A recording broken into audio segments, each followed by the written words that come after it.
ስፔሻሊ ቲክቶከር አዶናይም ሌሎችም ሰዎች ሰፖርት እያደረጉ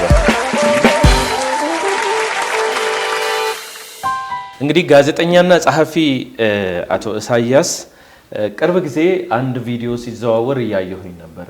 እቺ ምስሉ ላይ የምናያት ልጅ ቲክቶክ ላይ በጣም ተቸግራ ህመሟ ደግሞ በጣም ከባድ ነው።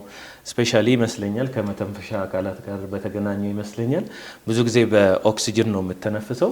የትናየት አሊ በርኪ ትባላለች። አሁን ቅርብ ጊዜ ብዙ እርዳታዎች እየተደረጉላት ነው። ብዙ ሰዎች እየተረባረቡ ነው። የትናየት አሊ በርኪ የሚል ስም ስሰማ እቺ ልጅ የአሊ በርኪ ልጅ ናት ወይ ብዬ ወደ አእምሮዬ የመጣ እርሶ ደግሞ የአሊ በርኪን መጽሐፍ የህይወት ታሪኩን የሚተነትን በአማርኛምና በኦሮምኛ ከዚህ በፊት ጽፎ ነበር። የኡነት የትናየት አሊ በርኪ የጀግናው አሊ በርኪ ልጅ ናት ወይ የሚለውን ሜቢ ኢንፎርሜሽን አሉት ከዚህ በፊት? አለኝ፣ አውቃታለሁ። የትናየት ስልክ የደወለችልኝ በአባቷ ቀብር ስነ ስርዓት ላይ ነው። ስላሴ ቤተክርስቲያን ከቀበርን በኋላ አላገኘዋትም፣ ግርግር ስለነበረ በአካል አልተገናኛችሁም? በአካል አላገኘዋትም። እሷም ከድሬዳዋ መጣ ደወለችልኝ። እሱም ይነግረኝ ነበረ ስለሷ። አዎ፣ መጽሐፍ ውስጥ ተጽፋለች። ስማቸውን አልጠቀስኩም። እሷን ግን አውቃታለሁ እኔ እና አሏ በርኪ።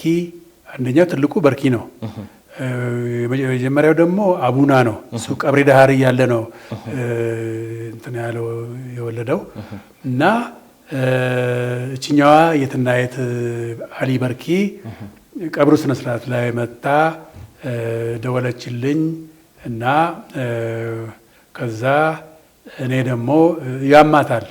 የዛን ጊዜ ያማት ነበር። ስንት አመት ሆኖታል? 4 ዓመት 3 ዓመት 4 ዓመት አይበልጥም። እና በጣም አዘንኩ። እንግዲህ ምን ላርግላት እኔ ያው እንደሚታወቀው እንግዲህ እኔ ጸሐፊ እንግዲህ መጽሐፍ እንጽፋለን እንጂ ገንዘብ አንይዝም። የምችለውን ያህል ለጊዜው ትራንስፖርት ከድሬዳዋ መጣ እዚህ የምትታከምበትን ላኩላት እዚሁ አዲስ አበባ። አንዳንድ ሰዎች ደግሞ እንዲረዷት ስልክ ሰጠዋት። አሊ በርኪን በጣም የሚወዱ አሊ በርኪን በጣም የሚያከብሩ ሰዎች አሉ። ስልክ ሰጠው፣ እነሱን ኮንታክት አደረግ ነበረ። እነሱም ይረዷት ነበረ። አሁን ደግሞ እንዳው ሰሞኑን አሁን ነው አየሁት። እሷም እንደዚህ መሆኗን ልብ አላልኩም፣ አላየውም። ሶሻል ሚዲያ አልከፈትኩም። እና ይህ ሰው ብዙ ልጆች አሉት። አሁን ይኖርበት የነበረው ቤት ለገጣፎ የሚሰራበት ገንዘብ የለውም። ለኢትዮጵያ ከፍተኛ ጀብዱ የፈጸመ የኢትዮጵያ ጀግና ነው ይህ ሰው። ምንድን ነው ያደረገው አሊ በርኪ? አሁን ብዙ ሰው ታሪኩን ብዙም አያውቅም። አሁን የትናየትም የእሷን ኮንዲሽን አይቶ ህመሟ በጣም ከባድ መሆኑን የተረዱ ሰዎች ናቸው። አሁን ስፔሻሊ ቲክቶከር አዶናይም ሌሎችም ሰዎች ሰፖርት እያደረጓት ነው። አሊ በርኪ ግን አባቷ ምን አይነት ሰው ነበር? ለኢትዮጵያስ ምን አይነት ጥቅሞችን ያደረገ ሰው ነው? አሊ በርኪን እኔ ያገኘሁት ቀብሪ ዳሃር ነው፣ ጦር ግንባር። እኔ ሀረር ሬዲዮ ነበርኩ። እዛ ጀነራል ደምሴ ቡልቶ ጋር ነበር የሄድኩት እና 1972 ዓመተ ምህረት ነው። እና ጀነራል ደምሴ ምን ይሉኛል፣ ይህ የህብረተሰባዊት ኢትዮጵያ የላቀ የጦር ሜዳ ጀብዱ ተሸላሚ ነው፣ አሊ በርኪ ቱቾ ይባላል። 50 አለቃ ነበር ያኔ። እና ከፍተኛ ለኢትዮጵያ ባለውለታ ነው። ዳር ድንበር መከበር፣ በተለይ ካራማራ የተለቀቀው አሊ በርኪ በዛች ታንክ ባቃጠለበት 3 ታንክ አቃጥሎ 2 ታንኮች ደግሞ እሱን ሲሸሹ ወደኋላ ተገልብጠው ፈንድተው ነው የተቃጠሉት። 5 ታንኮች ናቸው የተቃጠሉት። የኢትዮጵያ ጦር ተከቦ ነበረ። አቡ ሸሪፍ ይባላል። ጉርሱም አውራጃ ውስጥ ነው። ፊቅና ባብሌ መሃል ነው ያለው ይሄ አቡ ሸሪፍ የሚባል ቦታ። እና እዛ ላይ የኢትዮጵያ ሰራዊት ትራፕድ ሆኗል፣ ተከቧል። ያንን ሰብሮ የሶማሊያ ሰራዊት ሰብሮ ካለፈ ሀረርን ነው የሚይዘው። ባብሌን ያልፋል። ባብሌ ለሀረር ቅርብ ነው። ድሬዳዋን ይዛል፣ አዋሽ ይደርሳል እንዳሉት ማለት ነው። እና ግዛታችን ከአዋሽ በታች ነው ስለሚሉ እና አሊ በርኪ የሶማሌ ሰራዊት በታንክ ታጅቦ በሚመጣበት ጊዜ በታንክ ተደርድረው ነበር የሚወጡት 10 ሆነው እንደዚህ ያለ እና በክላሽ ይተኩስ ነበረ። ያ የክላሽ ጥይት የታንኩን ሰንሰለት መጥቶ ይነጥራል። ምንም አላረገውም። የሱ ብርጌድ አዛዥ ኮሎኔል ገበየው አበበ ይባላሉ። በህይወት አሉ ዛሬም። እሳቸውን ኢንተርቪው አድርጌያለሁ። መጽሐፉ ላይም የእሳቸው የሰጡኝ ኢንተርቪው አለ። ስለ አሊ በርኪ ሲነግሩኝ ስለዚህ ታሪክ የነገሩኝም እሳቸው ናቸው በደንብ እና የጻፍኩት በዛ እሳቸውም በነገሩኝ ነው። አሊ በርኪም በነገረኝ ነው። ያንን ታንክ ሲመታ በክላሽ ጥይት እየነጠረ ሲሄድ ሄዶ ኮሎኔል ገበየውን ይጠይቃል። ታንክ የክላሽ ጥይት አይጎዳውም፣ የእጅ ቦምብ ነው።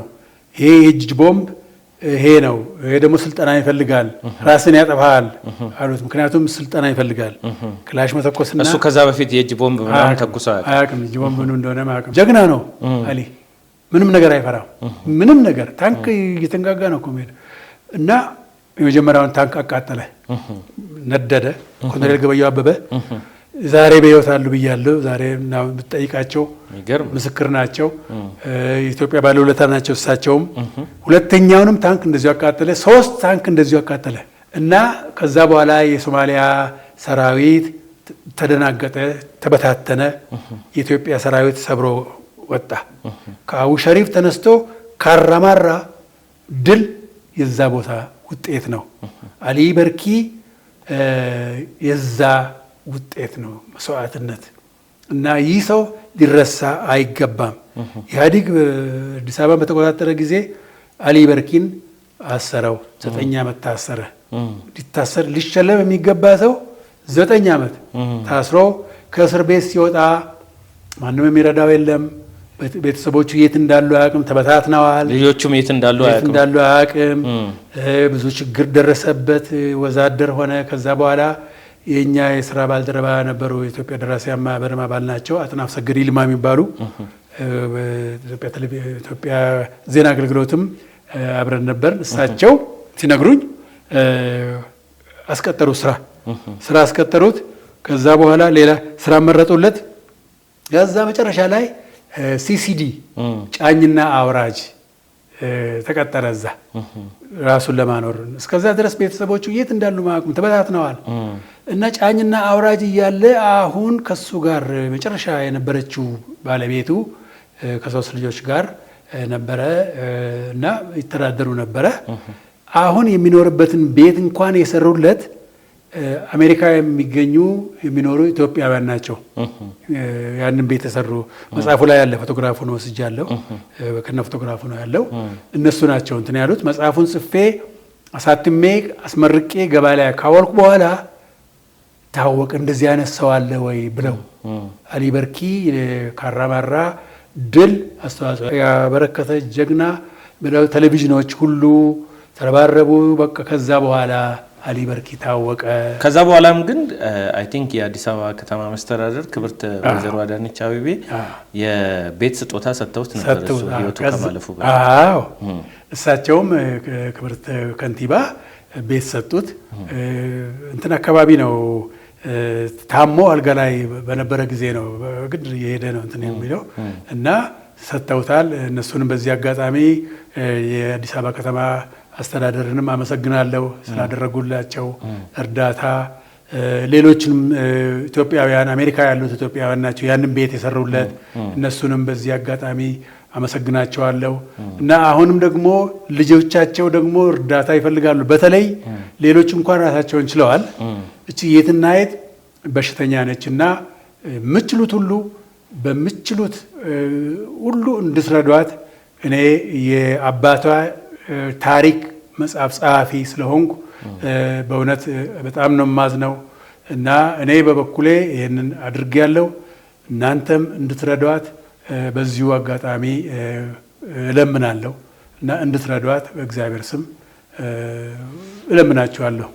እንግዲህ በዚህ አጋጣሚ አቶ ኢሳያስ እንዳሉት እቺ ልጅ ህመሟ በጣም ከፍተኛ መሆኑን የተረዱ አንዳንድ በጎ አድራጊዎች በአሁኑ ሰዓት እየረዷት ነው ያሉት።